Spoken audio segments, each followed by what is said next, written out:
El presente trabajo es producto de varios debates, inquietudes y procesos evolutivos, tanto individuales como grupales.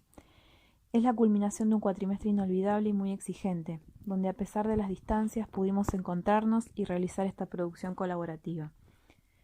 Este tiempo nos formó como grupo, donde aprendimos a solidarizarnos con el otro y a trabajar en la virtualidad. También conocimos a Brenda, que forma parte de este excelente grupo humano. Nos llevamos experiencias, aprendizajes, compañerismo y por sobre todo, lo más importante, dónde poner el punto luego de la cita. Conformación de los Estados nacionales. Con la sanción de la Constitución Nacional de 1853, nace una nueva etapa para la República Argentina, el Estado Liberal Nacional. En esta etapa se instaura la modernidad como modelo que trajo aparejado al sistema capitalista de producción, instrumento que operó en la conformación del aparato estatal. En esta época, la mirada estaba puesta en Europa. El rol de la educación fue fundamental para este proceso. Se constituyó en una herramienta estructural. Se pensó en un sistema educativo que ordene, que organice, que instruya, que incluya, con el fin de constituir una ciudadanía con identidad propia, en función de los idearios políticos, de producción, de administración y gestión de la República. Se trató de una creación bajo los parámetros del paradigma técnico-racional en la administración. En el Estado oligárquico liberal, los sectores dirigentes le asignaron un papel económico al sistema educativo, donde se buscaba desterrar cualquier vestigio que haya quedado de la sangre nativa, homogeneizar y crear un sentido de pertenencia, ya que una parte importante de la población estaba compuesta por inmigrantes. Por otro lado, tuvo su función económica, también con un fuerte papel ideológico, ya que la educación debía velar por la reproducción de un modelo de acumulación que le había permitido insertarse en el mundo económico. El Estado benefactor se caracterizó por una función económica, preparando a los ciudadanos para la mano de obra de las industrias, una formación para el trabajo. Aunque tuvo dos funciones políticas muy importantes. Por un lado, los contenidos ideológicos que se brindaban en la escuela, explícita e implícitamente. Esto se manifiesta en los textos escolares y en la enseñanza. Y por otro lado, la escuela debía brindar los mecanismos de socialización de normas y valores acordes a la época, donde se estaba transitando por un periodo de urbanización. Entonces, el sujeto fue objeto central y necesario para que el Estado pueda conformarse, constituirse y legitimarse.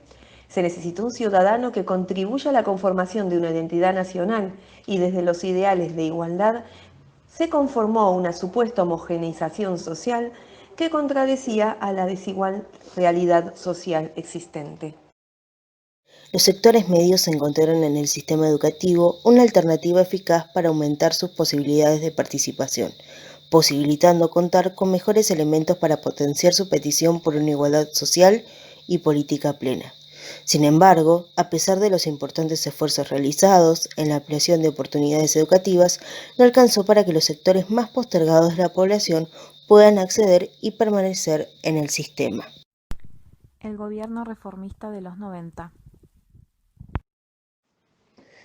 Cambio en la relación entre Estado y sociedad.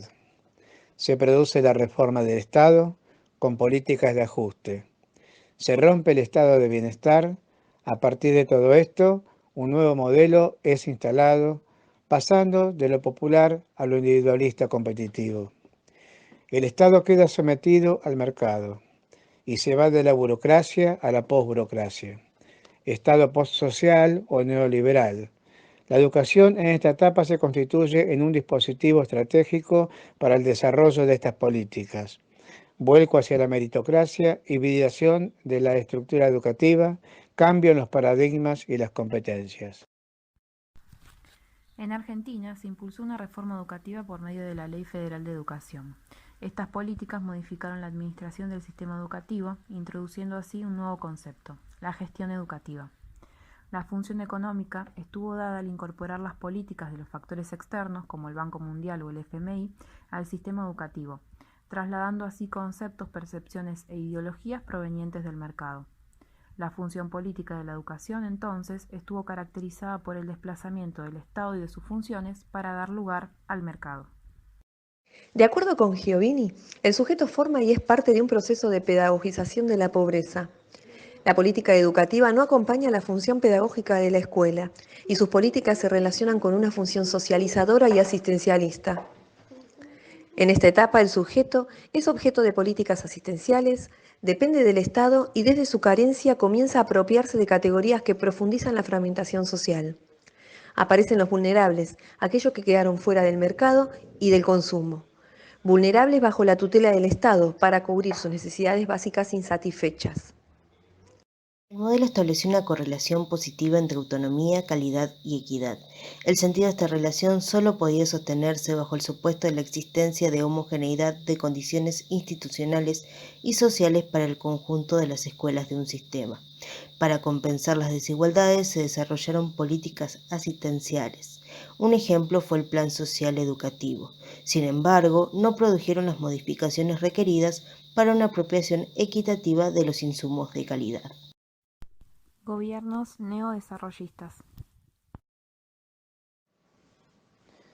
Se produce un giro en el rol del Estado. Se recupera el rol de la política. Se fortalece el sistema educativo que se constituye en una herramienta fundamental para recrear las políticas sociales, culturales, fortaleciendo el ideario de la inclusión, la igualdad y el respeto por los derechos. Con la presidencia de Néstor Kirchner surge la necesidad de volver a otorgarle el papel central al Estado, recuperando las funciones que el mercado no pudo solventar con el gobierno anterior. La función de la educación entonces estuvo marcada en el desarrollo de un nuevo ciudadano y un nuevo perfil productivo, tratando de volver a instaurar el modelo de acumulación del Estado benefactor.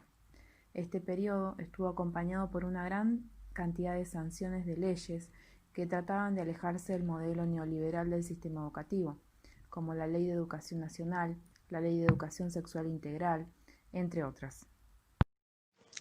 En esta etapa se constituyen redes como herramienta política organizada que promueve la interrelación de diferentes instituciones y la sociedad civil, favoreciendo el desarrollo social mediante la unificación de organizaciones y grupos de individuos, que son ciudadanos y agentes activos comprometidos desde su participación. Por tanto, el individuo mediante su participación es sujeto y objeto de políticas, es decir, mediante la participación activa en organizaciones y programas culturales, el sujeto adquiere capacidades para poder subsistir por sí mismo y, al mismo tiempo, se materializan las políticas estatales. Durante este periodo, el Estado se caracterizó como garante de derechos. Sumado a esto, las políticas hacia los sectores más vulnerables en el campo escolar expresaron cambios fundamentalmente en los discursos acerca de la relación entre pobreza y educación. El primero de ellos fue el desplazamiento de la preocupación por la equidad a una mayor preocupación por la inclusión, la igualdad y la necesidad de reinstalar políticas de inspiración universal. Periodo 2015-2019. La etapa macrista de gobierno estuvo signada por un modelo neoliberal, vaciamiento de la educación a nivel académico, retorno de la meritocracia, lo que genera una ciudadanía fragmentada entre los que pueden y les corresponde y los vulnerados. Retrocesos por el mercantilismo de las políticas educativas pedagógicas, se privilegia al sector privado por encima de lo público. Se produce una devastación de los instrumentos y herramientas de la educación.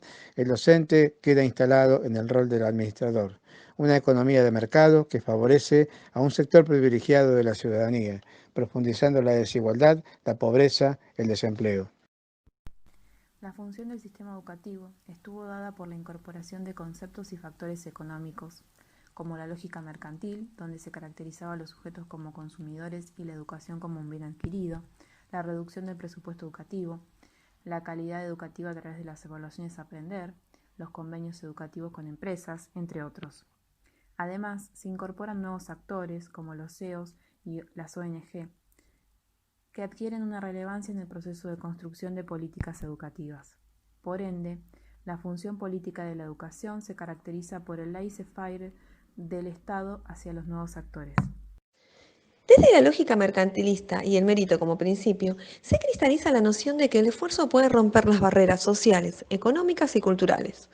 Por lo tanto, el que quiere estudiar puede hacerlo indefectiblemente de su situación.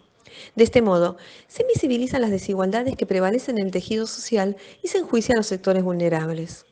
Además, desde el cuerpo burocrático del sistema educativo se propone la educación de un sujeto para formar empresas. En suma, un sujeto consumidor y emprendedor. Todas estas medidas nos permiten observar una fragmentación de las políticas públicas en general y en el campo educativo en particular, donde se dejó de lado la igualdad y la equidad. Durante el gobierno macrista se recuperaron algunos principios de las reformas implementadas en la década del 90, en donde se avanzó en la introducción de valores vinculados con el mundo empresarial y con la apertura del sistema educativo a distintos tipos de negocios del sector privado.